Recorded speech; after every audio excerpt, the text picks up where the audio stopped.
देखिए, supreme court में article 370 के हवाले से समाअत जारी है। रोजाना की बुनियाद पर अब समाअत होनी है, जहां पर उस हवाले से ओपोजिशन के रिएक्शंस भी आ रहे हैं। बीजेपी भी उस पर रिएक्शन दे रही है कि ये तो लोगों के मफाद में हुआ है, तो ओपोजिशन कह रही है ये गैर आईनी है।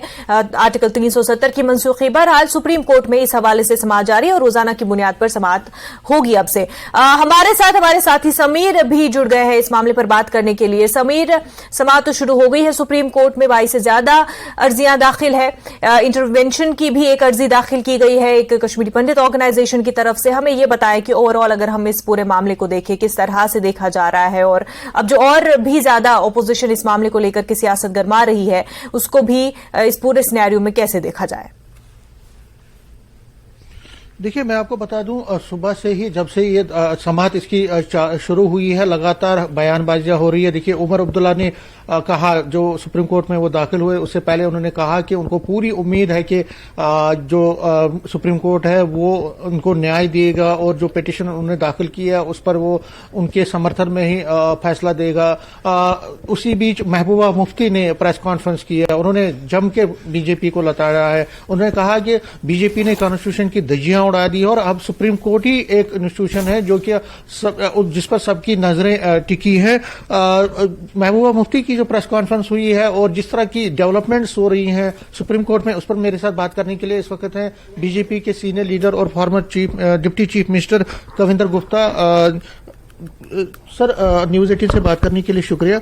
सबसे पहले मैं महबूबा मुफ्ती की प्रेस कॉन्फ्रेंस, उन्होंने कहा कि देखिए, उन्होंने कहा कि supreme court has to decide whether this country will follow constitution or this country will run under the orders of BJP. उन्होंने कहा कि बीजेपी ने कॉन्स्टिट्यूशन की धज्जियां उड़ा दी है और अब सुप्रीम कोर्ट पर सबकी नजरें हैं कि वो जो कॉन्स्टिट्यूशन से देश चलेगा या बीजेपी के ऑर्डर से चलेगा, वो उसको डिसाइड करना, और उसका जो डिसीजन होगा, उसका जो ऑर्डर होगा, वो एक मापदंड तय करेगा आगे की इंडिया की जो आगे की राजनीति है या आगे किस तरह से देश चलना है।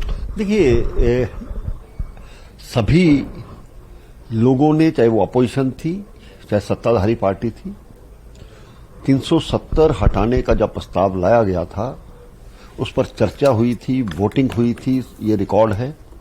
और कोई भी जो बिल पास किया जाता है तो लोकसभा राज्यसभा उसके लिए सबसे बड़ा सदन है।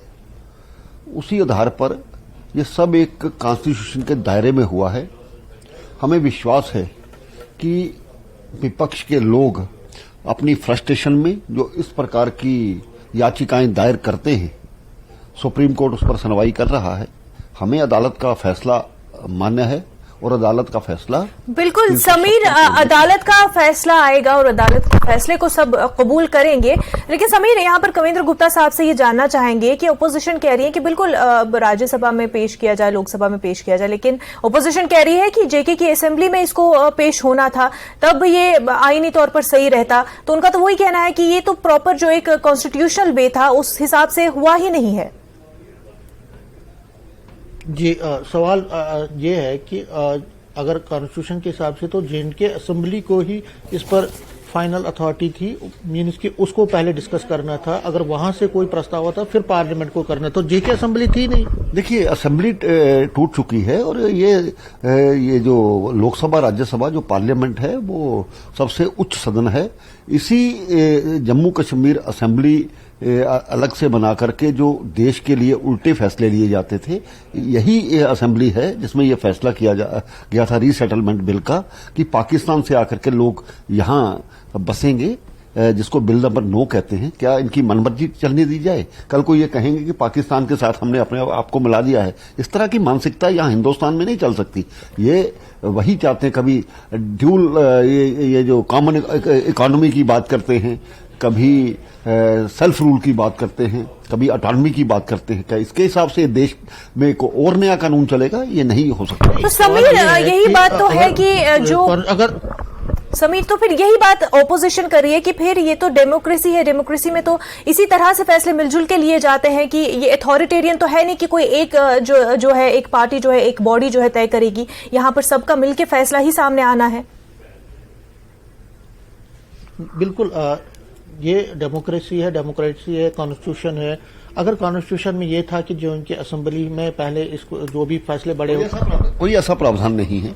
जब असेंबली है ही नहीं तो उस वक्त ये जो राष्ट्रपति शासन होता है और वो जो राष्ट्रपति शासन है उसका जो बिल वहां पर बहुमत से पारित हुआ उसको तो राष्ट्रपति समीर यही तो मुद्दा है कि असेंबली नहीं है और असेंबली नहीं होने में भी अब इतने साल बीत चुके हैं और ये एक प्रॉब्लमैटिक चीज बिल्कुल है। एक डेमोक्रेटिक सेटअप में जो इतना डेमोक्रेसी के लिए पूरी दुनिया में जाना जाता है वहां पर असेंबली अभी तक जो है नहीं बहाल हो पाई है, तो ये तो अपने आप में ही एक बहुत बड़ी प्रॉब्लम है।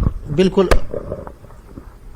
सही बात है कि जो सवाल ये है कि अगर आप कहते हैं कि डेमोक्रेसी है, India is a democratic country, लेकिन अगर असेंबली नहीं है, अगर आप पिछले 5 साल से असेंबली के लिए तैयार जो है वेट कर रहे हैं, तो आपको नहीं लगता कहीं ना कहीं वहां पे भी आप जो है बिल्कुल भी जो कॉन्स्टिट्यूशन के उलट हो रहा है, डेमोक्रेसी का जो एक कॉन्स्टिट्यूशन का हमारा एक सिस्टम है उसको प्रॉब्लम। देखिए, नियमों के तहत सब कुछ किया गया है, तभी इसको लागू किया गया है।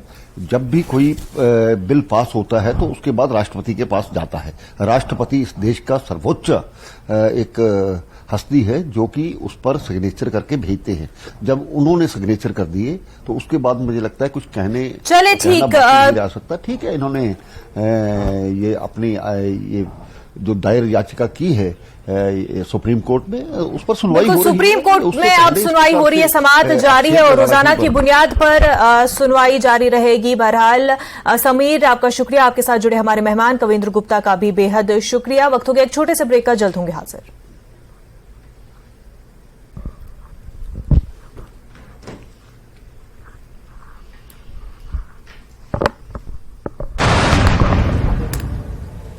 खड़े होके सीवरेज योजना के लिए 144 करोड़ रुपए से अधिक की